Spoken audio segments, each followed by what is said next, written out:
Karibu kwenye meza ya Vic Dimples, endelea kusubscribe ili kupokea taarifa pindi tunavyozi upload.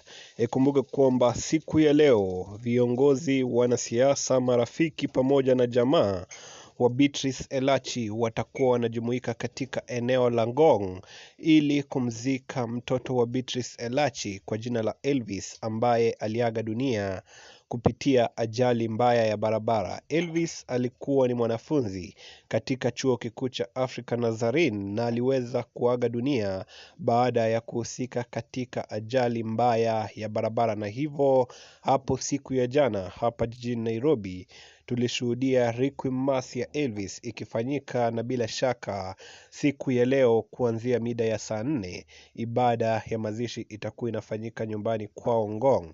Sasa hivi tunavyozungumza ni kwamba watu wengi wanaendelea kujumuika katika eneo la Ngong ili kuhakikisha kwamba wanampa Elvis heshima ya mwisho. Elvis ambaye alikuwa anapanga kugraduate mwishoni mwa mwaka huu. Ni huzuni tele hasa kwa Beatrice Elachi, na sisi kama Vic Dimples tunasema kwamba Mungu akaweze kumjalia nguvu hasa kipindi hiki ambacho anamuomboleza mtoto wake. Vile vile tunaomba kwamba mtoto kwa jina la Elvis akapate kupumzika pema peponi.